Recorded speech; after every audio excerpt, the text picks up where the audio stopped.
გამარჯობა, ეს დიდი ვეზირია, მე შოთა თხელიძე ვარ. ამ ეპიზოდში შევეცდები განვიხილო ორი ვიდეო, რომელიც საკმაოდ საინტერესოა. პირველი ვიდეო ეს არის JD Vance-ის გამოსვლა კონფერენცია ამერიკული დინამიზმზე და მეორე ეს არის ჩინელი პოლიტეკონომისტის ალი ქიუანის სიტყვები. რატომ შევარჩიე ხა ეს ორი ვიდეო?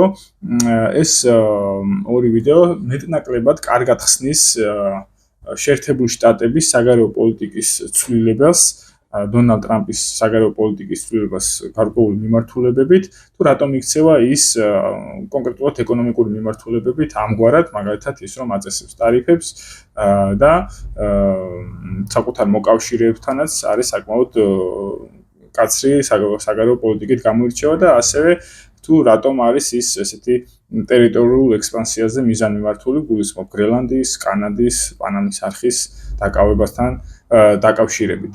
პირველ JD Vance-ის გამოსვლა კარგად ხსნის ეკონომიკურ საფუძვლებს, ხოლო ალი ქიუანის სიტყვები ხსნის მონეტარულ საფუძვლებს, კონკრეტულად ის ეხება დოლარს და დოლარის პერსპექტივას. დავიწყებ JD Vance-ის გამოსვლით. ეს ღონისძიება ჩატარდა Silicon Valley-თან ასოცირებულ ერთ-ერთი კომპანიის ეგიდით. ამ კონფერენციას ქვია ყოველწლიური კონფერენცია ამერიკული დინამიზმი და JD Vance შეეხო ეგრეთ წოდებულ გლობალიზაციის საკითხს. და ერთად გავიაროთ ახლა მისი გამოსვლა. Because there were two conceits that our leadership class had when it came to globalization. The first is assuming that we can separate the making of things from the design of things. The idea of globalization was that rich countries would move further up the value chain while the poor countries made the JD Vance ამბობს, რომ გლობალიზაციის იდეა იყო იმ დაშვებაზე დაფუძნებული, რომ ჩვენ ერთმანეთისაგან განვაცალკავებდით პროდუქტის დიზაინსა და პროდუქტის წარმოებას. დიზაინში არის გულისხმობა მხოლოდ ფორმის დახატვა ან რაღაც ფორმის მიცემა პროდუქტისთვის, არამედ მთლიანად გარკვეული, ესე ვთქვათ, მაღალ ტექნოლოგიური საქონლისთვის, ან მთლიანად სტრუქტურული სქემის შექმნა, ხო? ხოლო, წარმოებაში გულისხმობდა მისი პრაქტიკული აწყობა. JD Vance ამბობს, რომ ჩვენ ამას განვაცალკავებდით, რომ განვითარებული ქვეყნები მხოლოდ დიზაინზე ორიენტირდებოდნენ, ხოლო განვითარებადი ან განვითარებული ქვეყნები მხოლოდ აი ამ დიზაინის მიხედვით ამ პროდუქციის აწყობაზე, რომელიც არის შრომატევადი საქმიანობა. You would open an iPhone box and it would say designed in Cupertino, California. Now the implication, of course, is that it would be manufactured in Shenzhen or somewhere else. მაგალითად მოყავს iPhone-ი, რომ მაგალითად iPhone-ის ყურს თქვენ გახსნით, იქ აწერია, რომ ის არის, ასე ვთქვათ, დიზაინი შექმნილია შეერთებულ შტატებში, ანუ მისი ტექნოლოგიური სქემა შექმნილია შეერთებულ შტატებში, მაგრამ აწყობილია სინძიანში ან სხვა რომელიმე ჩინურ რეგიონში. And yeah, some people might lose their jobs in manufacturing, but they could learn to design or to use a very popular phrase, learn to code.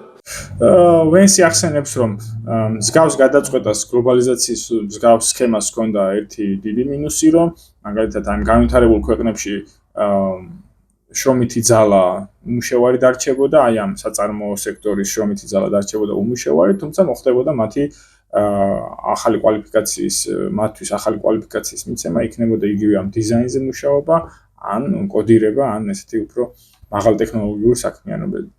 But I think we got it wrong. It turns out that the geographies that do the manufacturing get awfully good at the designing of things. There are network effects, as you all well understand. The firms that design products work with firms that manufacture. They share intellectual property, they share best practices, and they even sometimes share critical employees. Vance ამბობს, რომ როდესაც აი წარმოების ჯაჭვი იქნებოდა გლობალიზებულ სამყაროში, გარდაულად ხდებოდა დიზაინზე მომუშავე ქვეყნების თანამშრომლობა წარმოებაზე მომუშავე ქვეყნებთან. შესაბამისად, ამ სიმბიოზით ხდებოდაო ინტელექტუალური საკუთრების გაცვლა, ცოდნის გაცვლა და მათ შორისო მათში, ასე ვთქვათ, დასაქმებული პირების გაცვლაც. Now we assume that other nations would always trail us in the value chain, but it turns out that as they got better at the low end of the value chain, they also started catching up on the higher end. We were squeezed from both ends. Now, that was the first conceit of globalization. I think the second ამან გამოიწვია ის, რომ ქვეყნები, რომლებიც თეორიულად მხოლოდ წარმოებაზე უნდა ყოფილიყვნენ ორიენტირებულებიო, მათ თანდათანობით ისწავლეს ამ დიზაინზე მუშაობაც. ანუ მთლიანად პროდუქტის აწყობა სქემატურად და ტექნოლოგიური გამართაც და შეერთებული შტატები აღმოჩნდა წამგებიან არაკონკურენტულ სიტუაციაში, იმიტომ რომ სხვა ქვეყნებმა ისწავლეს როგორც დიზაინის სფერო, ასევე წარმოების სფერო, ჩვენ მხოლოდ დიზაინის ნაწილი დავიტოვეთო. ამ შემთხვევაში ის კონკრეტულად საუბრობს შეიძლება ვთქვათ ჩინეთს. is that cheap labor is fundamentally a crutch. And it's a crutch that inhibits innovation. I might even say that it's a drug that too many American firms got addicted to. Now, if you can make a product... ну, თავარ ბრალეულობას, აი ამ შეერთებული შტატების არაკონკურენტულ მდგომარეობაში ჩაგდების, ვენსი ასახელებს იაფი მუშახელის ფაქტორს, რომ ამერიკულ კომპანიებისთვის ეს აღმოჩნდა ნარკოტიკივით, მათ ადგენენ და ეს იაფი მუშახელის გამო, რადგან სხვა ქვეყნებში იყო იაფი მუშახელი, ანუ წარმოების სექტორში, მათ მთლიანად გაიტანეს საკუთარი საწარმოო ჯაჭვი შეერთებული შტატებიდან. More cheaply, it's far too easy to do that rather than to innovate. And whether we were offshoring factories to cheap labor economies or importing cheap labor through our immigration system, cheap labor became the drug of Western economies. And I'd say that if you look in nearly every... No, აქ ვენსი იძახის, იგივეს რომ ეს იაფი მუშახელი აღმოჩნდა ნარკოტიკი ამერიკულ კომპანიებისთვის, მაგრამ მან ასევე შეაჩერა ან შედარებით ტემპი ინოვაციების, იმიტომ რომ კომპანიები საკმაოდ დიდ მოგებებზე გადიოდნენ ამ იაფი მუშახელის გამო და ამ ინოვაციებშიც, ამას არ ამბობს, მაგრამ იგულისხმება, რომ ამ ინოვაციებშიც ჩვენ გაგვასწრესო ამ მიმართულებით, ამ შემთხვევაშიც ის მიანიშნებს ჩინეთზე.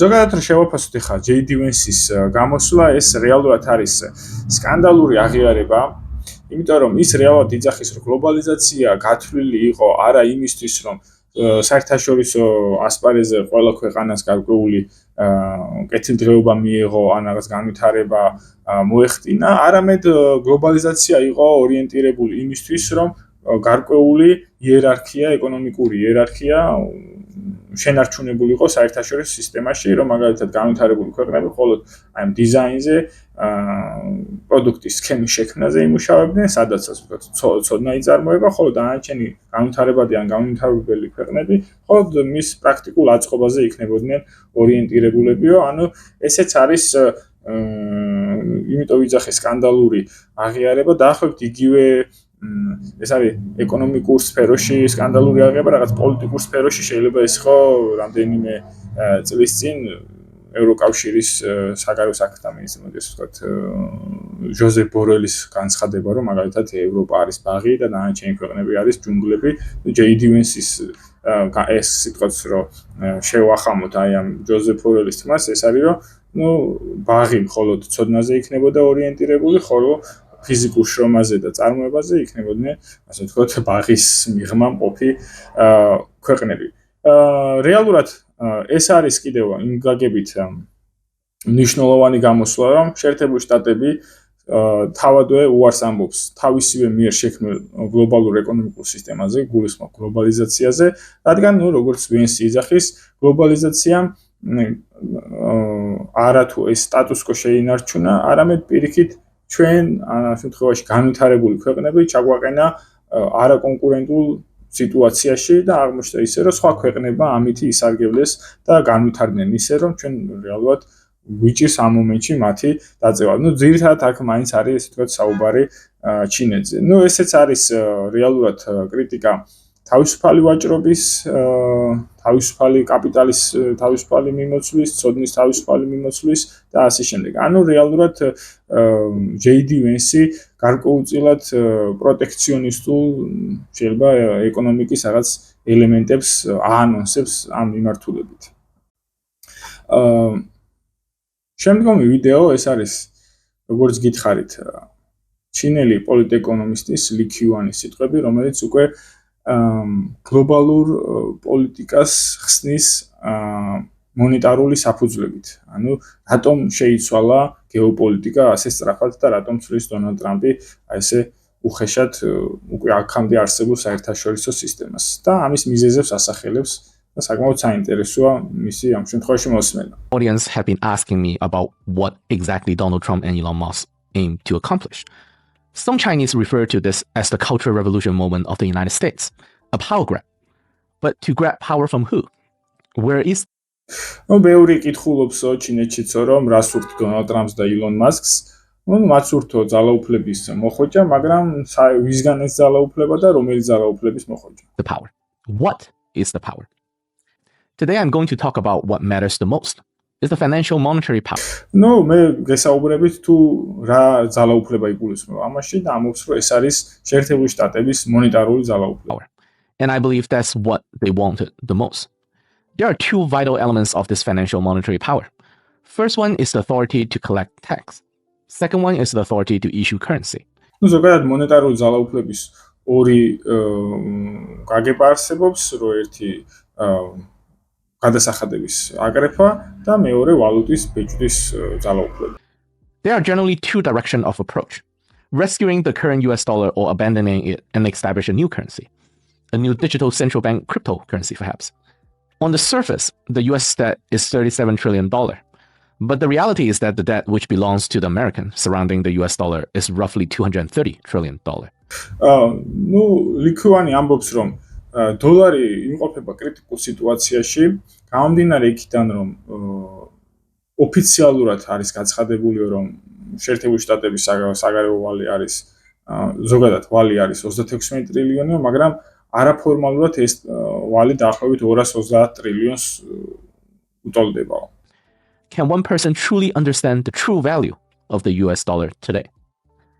This is the reason why when it comes to investment, the strategy is short-term stock, long-term gold, because the lifespan of US dollar is approaching its end. Can the United States rescue the US dollar? Reset the US dollar perhaps? ის ამბობს რომ ამ მოცემულობით დოლარის სიცოცხლის უნარიანობის ვადა იწურება და შეერთებული შტატების დღის წესრიგში დგას დოლარის გადარჩენის საკითხი. So sure. Will the United States come up with a new currency, a digital currency, to replace the old currency maybe? But US dollar in its current form cannot last forever. It needs a permanent solution. I think any expert around the world in the fiscal monetary sector understands this problem. I do not have access to the top monetary decision makers in the United States, so I do not have an accurate understanding of what is going through their mind right now. But I think that issuing an entirely new currency is going to be problematic. So the United States is likely going to rescue and re-empower the current US dollar.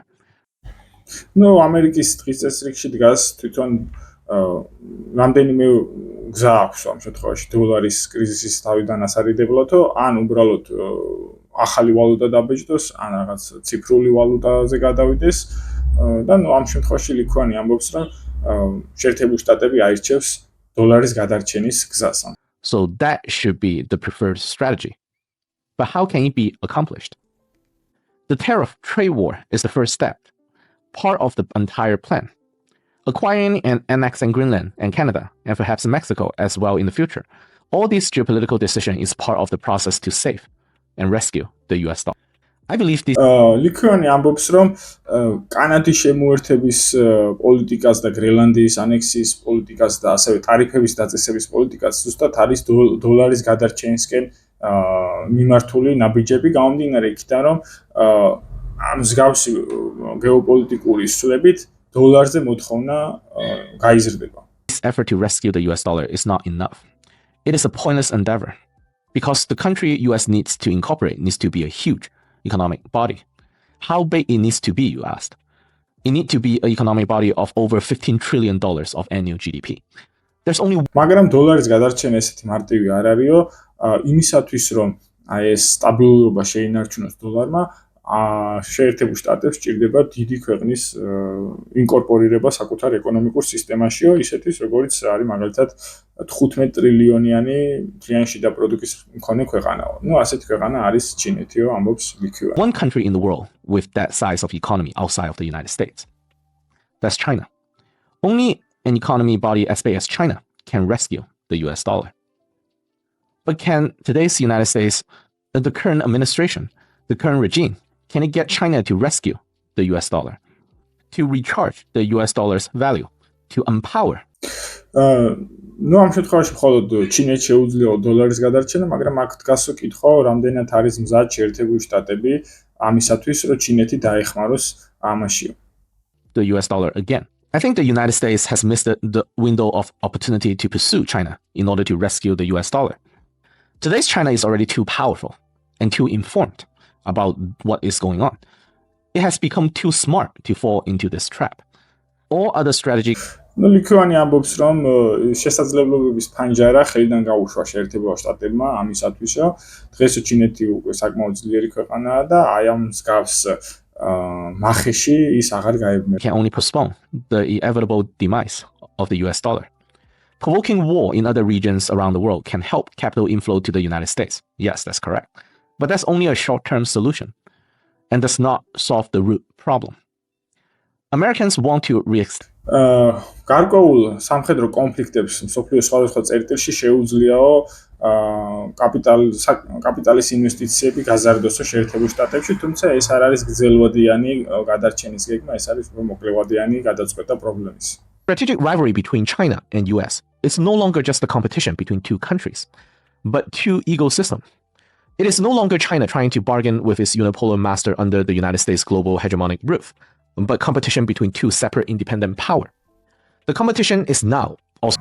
ნუ ლიქოვანი ამბობს, რომ დაპირისპირება ჩინეთსა და შეერთებულ შტატებს შორის ეს უკვე აღარ არის ამ ორ ქვეყანას შორის ეკონომიკური დაპირისპირება, ეს არის ორი დიდი ეკოსისტემის ერთმანეთთან შეპირისპირება, სადაც ჩინეთი რაღაც არ ეპოტინება შეერთებულ შტატების უნიპოლარულ ეკონომიკურ სისტემას. So between the US-dominated Western power ecosystem competing with a China-led new ecosystem. This has been the trajectory since 2012, when China partially detached its currency from US dollar. When Obama administration კონკურენცია უკვე არის თვითონ დასავლურ სფეროშიცო, სადაც იგულისხმება ამ შემთხვევაში ევროპული მხარე, სადაც ჩინეთი ეცილება შეერთებულ შტატებს საკუთარ აი ეკოსისტემით და აი ეს ბრძოლა დაწყებულია 2012 administration started to aggressively suppress China's growth when China started its tax reform in 2014. Over the last decade, China is slowly recreating an alternative network with the rest of the world because the US is kicking us out of the original structure. So from now on, China will form its alternative economic and political circulation with the rest of the world, with East Asia, Central Asia, Southeast Asia, Middle East, Africa, Latin America, and so on. So what we are talking about here is the Western world. And what I mean by Western world is აქ ასახელებს მიზეზებს, საიდან იწყება ეს დაპირისპირება, როდესაც 2012 წლიდან ჩინეთმა დაიწყო ჩინური ეკონომიკის თანათანობის ჩამოშორება დოლარისგან, რომ მაგალითად ბარაკ ობამა შეეცადა ჩინური ეკონომიკის ზრდა შეეჩერებინა და რაც ასე ვთქვათ ჩინელებმა დაიწყეს ახალი საგადასახადო რეფორმის შექმნა. ლიქოვანი ამბობს, რომ ჩინეთი იწყებს აი პარალელურ ეკოსისტემის შექმნას, ესეთი ოქროს მილიარდისგან დამოუკიდებლად, რომლებიცო, ნუ ოქროს მილიარდში იგულისხმება დასავლეთი, კოლექტიური დასავლეთი, იაპონია, კორეა, ავსტრალია, რომლებიცო ცდილობდნენ გლობალური სამხრეთის ხარჯზე საკუთარი სიმდიდრე. US, Canada, Europe, Japan, roughly the golden billion, who used to oppress the global south, and now through the rise of China, forming its own ecosystem away from the original Western-centric structure. The competition between these two ecosystems and the rivalry between these two systems. This is a dangerous era for the world because we are talking about the transfer of energy from the one system to a new system. And if this is done incorrectly, it might mean the destruction of both systems.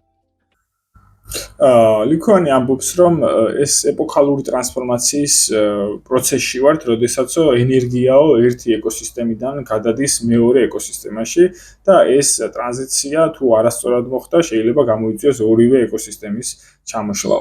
The creation of this new system is incomplete because the financial monetary system is incomplete. And finally, we are facing the disintegration of the Western world. Not the disintegration of the United States, but the entire Western world. And perhaps we should give credit to the new president of the United States of America, Donald Trump, for accelerating this process. და ამ პარალელურადო ამ დიდი გლობალური ეკონომიკური კატაკლიზმებისა ჩვენ ხედავთო დასავლეთის დეზინტეგრაციასო, რომელსაც საკმაოდ დიდი წვლილი მიუძღვისო დღევანდელ შეერთებულ შტატების ადმინისტრაციას. The drama in the Oval Office between Trump and Zelensky delivered the fatal blow to Western unity. Following Trump's tariff of Europe we will witness the collapse of economic and political system of the Western-led. ნუ ზელენსკის ოვალურ კაბინეტში სტუმრობის შემდეგ მოხდა არის გარკვეული სკანდალი და ევროკავშირზე დაწესებული ტარიფებიო უკვე მიანიშნებსო რომ დასავლური პოლიტიკურ-ეკონომიკური სისტემა ირღვევა, ანუ ცალ-ცალკე მოთამაშეები ხდებიანო შეერთებული შტატები და ევროკავშირი. World order. What we are familiar with was the collapse of the Soviet Union. This time, it is the collapse. და ნუ ამ დიზინტეგრაციას ლიქვანი ადარებს საბჭოთა კავშირის დაშლას, რომელიც ეხლა ჩვენ გვაქვსო დასავლეთის სახით მოცემული. Of the West. Within this Western-led ecosystem, when the biggest player, which is the United States of America, when it no longer can absorb nutrition from its global south economic vessels and satellites, when it can no longer consume the energy it requires to survive from the East, that's China. The only way it can survive is to consume energy and nutrition from its own allies. ლიქვანი აქ ამბობს ძალიან საინტერესო რაღაცას. შეერთებული შტატები არის იმ მდგომარეობაშიო, როდესაც მას აღარ შეუძლია გლობალური სამხრეთის მოხმარება, consumption. მათი რესურსების ჩაყლაპაო და ის ვეღარ იყენებს ჩინურ ეკონომიკურ ენერგიას. შესაბამისად, როდესაც ეს შესაძლებლობა ხელიდან იცლება შეერთებულ შტატებს, ის გადავა საკუთარი მოკავშირეების ეკონომიკური ენერგიის შეჭმაზე, ესე უხეშად რომ And the first set of allies that will fall victim to this cannibalism is Europe, Japan, South Korea, and Taiwan. პირველი სამიზნეები, რომლებიც ამერიკული ეკონომიკური კანიბალიზმის მსხვერპლები იქნება ზუსტად ევროკავშირი, იაპონია და სამხრეთ კორეა. This is the principle of capitalism, like the law of physics. The United States do not love or hate Ukraine. The goal has always been to suck the blood dry out of Europe. ესო არისო კაპიტალიზმის ლოგიკაო, მაგალითად აქ მოყავს უკრაინის კონფლიქტი, ამის ასახსნელად, რომ უკრაინა არც უყვარს და არც ზუსტ შეერთებულ შტატებს მიზანი ყოველთვის იყო ევროპის ეკონომიკური შთანთქმა. This is why there are so many so-called intellectuals and political experts in Europe, in Canada, in Taiwan, that are shocked by the current events like a bunch of naive kindergarten babies, saying something like, our Papa United States is abandoning us. ამით ამასო დღეს ძალიან ბევრი ეკონომისტი და პოლიტკომენტატორი გვყავსო ევროპაში, კანადაშიო, რომლებიც შეშფოთებულიაო იმითიო, რასაც შეერთებული შტატები აკეთებს მის მოკავშირეების მიმართო და დაახლოებით ნაიური ბავშვის პოზიციიდან საუბრობენ, რომ ჩვენი მამაო ჩვენ გვერდჩისო. Do not be shocked, because this is only the beginning. Because very soon, they will be horrified by what is about to come. Our Papa is going to swallow us. Our Papa is going to devour us. ლიქვანი ამბობს, რომ ნუ იქნები ჩოკირებულიო, ეს მხოლოდ არის დასაწყისი, საომავლოდ შეერთებული შტატები შეიძლება თლიანად ჩაყლაპოს მისი მოკავშირეები. რა თქმა უნდა, ამის მთავარი განმაპირობებელი, როგორც დასაწყისში ამბობს ლიქვანი, ეს არის დოლარის გადარჩენა. დღეისათვის სულ ეს იყო, მე შეგახსენებთ, რომ გამოიწეროთ არხი, დაალაიქოთ ეს ვიდეო და მონიშნოთ ზარისღილაკი, რომ არ გამოგჩეთ შემდგომი ვიდეოები დროებით.